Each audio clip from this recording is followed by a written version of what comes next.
Hello, I'm Joan Brown. It's my great pleasure to host this segment of the Marin Women's Hall of Fame show. Since 1987, the Hall of Fame has inducted over 150 women of distinction, women who have made immense contributions to the County of Marin and its residents, as well as the world beyond. Honorees have distinguished themselves in many fields: education, science, business, philanthropy, the arts, politics, law, philosophy, and religion. Each honoree has been a force of positive change in our community. It is a great privilege to acknowledge and document their contributions. Today, it's my pleasure to introduce Dr. Gina Fromer, who is being honored in 2023 for her pioneering work for community service. So, welcome. Thank you. Welcome, Dr. Fromer, Gina. Thank you. You are the CEO of the Children's Council of San Francisco. So let's begin today with just your sharing a little bit about yourself.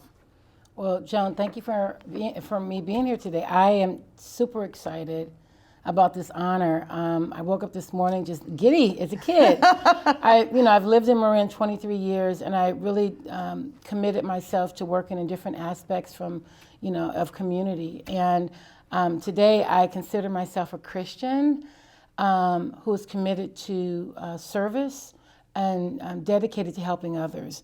And I think within that frame of reference, I'm a mother, a CEO, a grandmother, a wife, a friend, a sister, and someone who is really all about making sure that families have enough food, families have enough clothing. No one should have to go through this world without the basic needs. And so I've committed my life to that. And this is an honor to be able to be recognized in this way. Well, you certainly have earned it, and we're delighted to welcome you into the Hall of Fame. Thank you.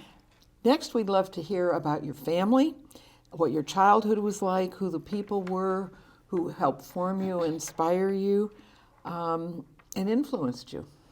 And that's a loaded question because I can talk all day about my upbringing. I always like to start out that, growing up in poverty is not a good thing for any child, right? And but where I grew up, everybody was poor. And this was in the city in Bayview, Hunters Point, San Francisco.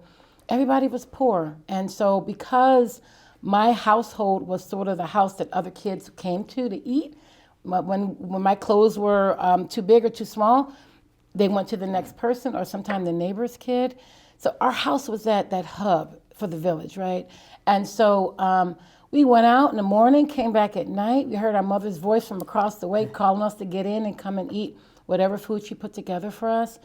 And I grew up happy. I remember moments, and I remember moments of my mother saying, "Stay in the child's place." And I used to think, that is so what? I can't know what you're talking about. But she was really trying to protect us, And I remember walking into a room and all the adults were there. And she said, "You guys get out of here." And they were talking, somebody was crying or they were yelling. They were talking about serious things, and they protected us. I don't know if that's good or bad, but I didn't grow up, I don't think I had a lot of trauma because of that protection, right, from my mother. Who was really the cornerstone of my life. And I grew up in a household of 6. She had 6 kids. When she met my dad, he had 5. Oh my gosh. When he met her, she had 3, and then they had 3. So, previous marriage, and then us. And so we were the last 3 of a lot of siblings. But in my household were my mom's 6 kids. And so we lived in a 5-bedroom project in Hunters Point. And it was just fun growing up. We had Christmases, we had very little, but she made a way out of no way, right? And that's what I remember. And I think my resilience comes from those experiences. And I am able to bring that into what I do for people and families now. Well, and I'm absolutely certain that you're so effective in your role as CEO because of your own story. So let's switch now to what do you do as a CEO? Wow. As a CEO, my whole span of my career has led me to this point, working at the Children's Council.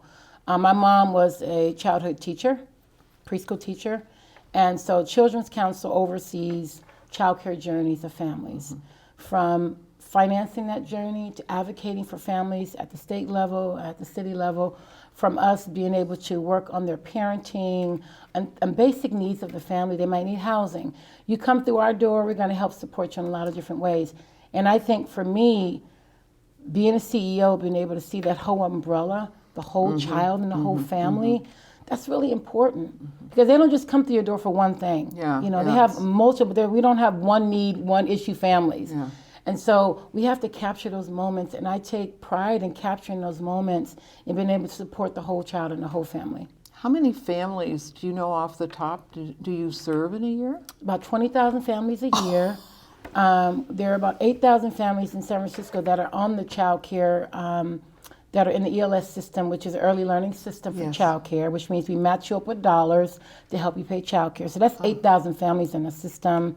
Wow. We do well. We advocate for policies, propositions to pass, and we support families. And my role is I work for my team. You know, I'm a servant leader, and I work to support my team so they can be the best they can be to support families. How big is your team? About 140. Whoa, you've got a big job. I do have a big job. You've got a big job. What makes you who you are? I mean, this is an amazing person you are. Thank you. I think what makes me tick is my family, my husband, my kids. I wake up every day want to grab hold of my husband and my 6-month-old baby. I have... well, maybe you want to talk about why you have a 6-month-old baby. I know. Well, we're adopting a 6-month-old baby that is was my adopted daughter. And she went to the hospital and had her and said, I can't take care of her, and called my mom. And so we immediately went there day 2, and she's just made 6 months. And so it's a beautiful thing because she's in family. And that, again, that's part of who I am. Like, I didn't want her to go into the foster care system. It's a terrible system. No child should be in a foster care system. No child should be in a foster care system. And I truly believe that she has a chance. Yeah. And while we're trying to get my daughter into treatment, this baby has a chance. So my husband and I, we thought we were empty nesters. But, you know, I have 10 grandchildren, you know, and my boys are grown. We're all working in Marin County, contributing to our wonderful county. And this has been a joy for us. It's been a joy.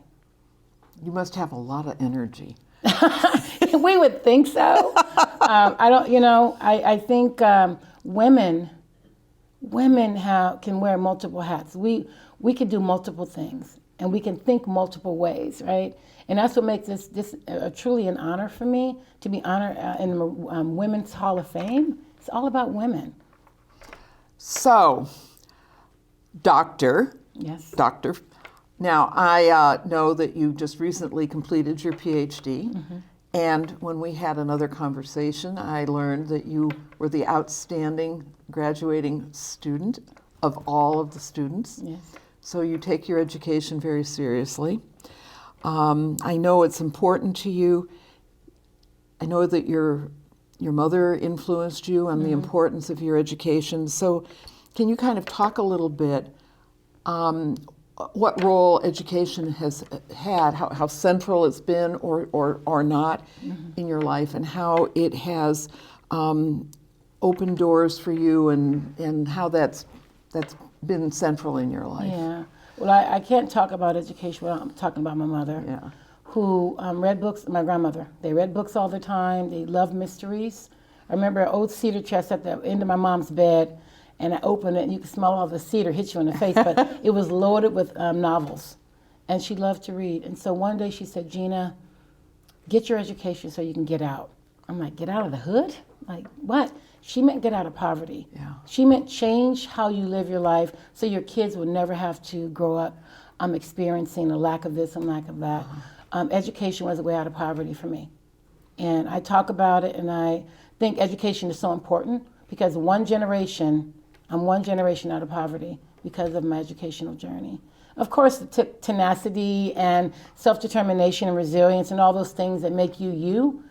But I do know that at the core of all of that was that one saying that my mother said to me. Yeah. You got to get out of that. You got to change our generation. And we come from 7 generations. I'm a 6th generation Californian and San Franciscan. And, you know, that journey was women It was seven women from Philadelphia that came out here to San Francisco.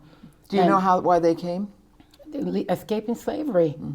They went through Philadelphia, and my grandma used to tell me her grandmother came in covered wagon and hiding underneath the bottom so she couldn't be found from Philadelphia to get here. And they got to San Francisco and they realized it wasn't that better here, that you couldn't buy property. Yeah. And so they ended up on a boat to Canada. And my ancestors are buried in Victoria, Canada, but one stayed here, and that's my grandmother's grandmother, my grandmother's grandma. And so that's how we were here, because of that journey. Well, we're glad she decided to stay. I am too. So I'm thinking you've had a lot of mentors in your life. Yes. Tell us what you've learned about mentorship and being a mentor, how you've received it and how you pass it on. I think mentorship is critical. I know when I left the Bayview YWCA, which is a big part of my journey at the Y for 14 years, I mentored a lot of young African American women. And right now those women are running the branch that I oversaw. Some are vice presidents in the Y. Other women, didn't matter what race you were, honestly. They remember me for somebody who reached back and reached in and said, you are important. You need to be sitting in my seat. And here are the things you need to do. And so that was important for me to continue to coach and support. I have been mentored by some great people. Of course, my mom was my number one mentor. And my grandma, who had a sixth grade education, but was determined, right, to live a decent life.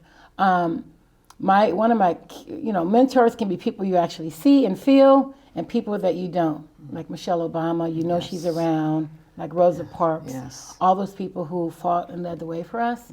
But there was a woman at my mother's school that she worked at. Her name was Jean, and she was strong, and she was mean, but she was so loving to the kids. And what I learned from her is that you don't have to compromise who you are to love. You don't have to compromise who you are to take care of someone else. Even though you have your own hang-ups, you still can love. And so I learned that from her, and that was a long time ago. And of course, there's been a lot of people, men too. One of my best mentors was Chip Rich. He was a vice president at the Y, and he saw talent in me, and he kept promoting me in the Y. You could be a director, you could be an associate, you could be an associate exec. He kept promoting me, and I realized he saw something in me that I might not have saw in myself. And then Chuck Collins, all these wonderful people who held on to me, and I just blossomed. So those are people that are very important to me. And a mentor does not have to be a woman, it could be a man. And a person you don't even know. And a person you don't even know. What do you think they saw in you that you didn't see in yourself? Determination, perseverance, that resilience, and also service. That everything that I've done has been about helping other people. And if you can get one person to do that, that means you're bringing a whole bunch of people along with you. And that's what I've done on my journey as CEO. I'd love to work for you. So you talk about community service, and you talk about the importance of giving back to others. How has that led to your career? You've talked about it in the YWCA. Where did you get that sense of community service to begin with? Did it come from your family? Did it come from your church? Well, I started my first job at 14 at a community center down the street from my house. And these are kids that I was growing up with, but I was their counselor at 14. And so, of course, it was $2.35 an hour, my first hour. I'll never forget that. But the work was about community, helping kids, coaching kids, supporting them. And so I got a sense of community early on, and I was very involved in the church. So much so that I ran a food pantry at my church for 16 years until COVID happened. And it was started by a little grant for $5,000 I got from a wonderful organization in Marin to support the Bayview Hunters Point Catholic Church in Bayview Hunters Point. And I kept raising money. People kept giving. And so I would serve about 150 every Saturday, people coming in. So service is part of who I am. And even through my church as a volunteer, I sing in the choir. I volunteer a lot and just in life. I was on the Marin Human Rights Commission for 4.5 years, which is volunteer work. I did a lot of work with Gilead House And so just being able to support Yeah. others is all about that. It came early for me, and I just, on my journey through my life and my career, it walks alongside me. Please share some moments or some pivotal experiences in your life that changed the direction of your life. Wow, I have three. So I'm going to talk That's about good. these three. I want to hear all of them. The first one was I had an apartment, and I had my three boys, and I remember calling my mom. It was Easter. And I called my mom and said, I'm tired. I cannot keep living like this. I want change. I want to work. I don't want to be on Section 8 anymore. And she said, you know what? Just start. Just start. And every day I called her and documented every step that I made, and that led me to this point. So that was pivotal for me, just to acknowledge that I didn't like my life at that moment. How did you start? What was your first step? I think it was, what was it? First, acknowledging it. That was a big part of it. That is big. And then reaching out to Children's Council to find some childcare, to help, because I was staying at home. I wasn't working. I had finished school, dropped You out. had a BA? Not yet. I had 102 units from San Francisco State, and I got out because I was pregnant. And I had my son, and he was little, and I was like, I can't keep doing this. Yeah. And so I realized as a woman, I wanted more. I wanted out of poverty, honestly. Yes. And so that was pivotal for me, acknowledging it and taking steps by going to school and starting working and getting the child care that I needed from Children's Council. Isn't that interesting? Full circle. Full circle. Full circle. So that was one. The second one was, and my boys are older, and I called my mom, I want to go back to church. I hadn't been, when you're young, you don't realize how much church is important to you, the community. Yeah. And she said, okay, we'll go to Our Lady of Lourdes, where I was baptized in Bayview Hunters Point. That is our church. I walked in with my boys, you sit in the back when you go back to church because you don't want nobody to see you. And I heard this voice singing. And I was like, after church, I went over, Jean, who was that guy? Who was singing? Oh, that's just Reed. I'm like, Reed? It couldn't be the white guy sitting at the piano because he sounded too black singing. I was being honest. Seriously. She said, no, that's Reed. I said, I have to meet him. His voice was so beautiful, and I actually met him, and we've been married 23 years to date. So Today? To date. Oh, to date. To date, 23 years. He's my soulmate, and I met him going back. That decision again to go back to church, to make that call, and the other thing was to get on my PhD journey. I kept putting it off, and I said, you know what, 2018, I'm going to do it. I don't care, one day at a time. And I enrolled, and I did at University of Arizona. How many years did it take? 4.5. That's not bad at That's all. not bad at all, right. And I have my PhD in Organizational Development and Leadership. And I just found out I'm Student of the Year. Yes. And so that was a true honor because I worked my butt off, and, to have a PhD, I told my dad when I went to San Francisco State, I was going to be an attorney or a psychiatrist. I didn't like blood. And so I went off into the psychology realm, and that's how I just stayed along that path.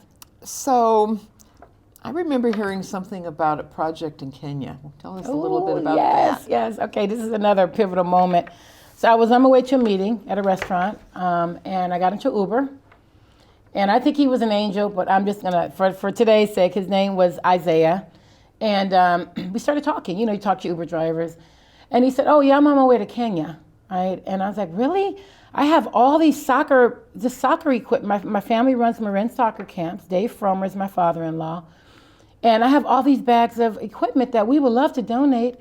Now, mind you, Joan, I didn't know if that equipment was I didn't know if it was gonna end up in Kenya or Timbuktu. But I went out on faith.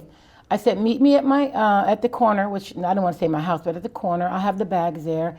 He came over about 3 weeks later. Was he from Kenya? He was from Kenya. He goes there and brings equipment stuff. He lives here. He raises money. He brings stuff because how they live, the children, right? Yeah. And so he picked up the 6 bags and brought the equipment there. I get a call 2 months later from a guy named Kevin Odetto. He's at Swamber Orphanage.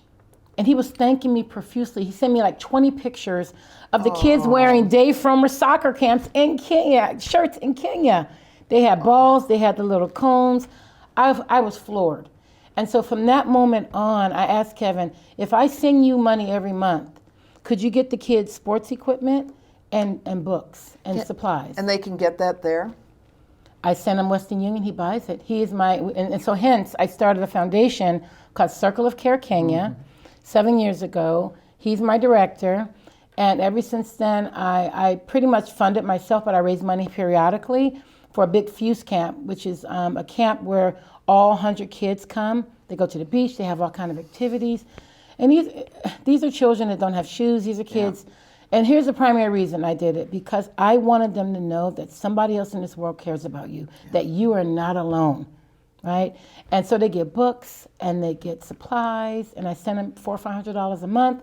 And in Kenyan money, that's a lot. Yeah. And they're able. I have 4 orphanages, and he supports all 4. And he sends me pictures. Have and you everything. been? I said after I graduate with my PhD, I was going to go. So next year, I'm hoping to go to visit the 4 sites. Wow. It's really special. Lots all of pictures. All from an Uber drive. All from an Uber driver. And guess what? The Uber driver that I called, because I had some more equipment, it wasn't him. It was another guy another guy answered the phone. And he's an Uber driver, but it wasn't him. That's why I thought it was an angel. Interesting. And I can't find who the original guy was. Oh, really? No. Wouldn't he be surprised? He would be surprised. Well, that's a great story. Yes. That's a great story. So I know you have talked a lot about the importance of your family and raising your children and grandchildren. How has being a mom and a grandmom and now a mom to a grandchild, right, how's that shaped you? Oh man, my entire life has been shaped by my family. Mm-hmm. And it's interesting, during COVID, you know, the bubble, stay within your bubble. Yeah. We had the best time. My 7 kids and all my grandkids, that was our bubble.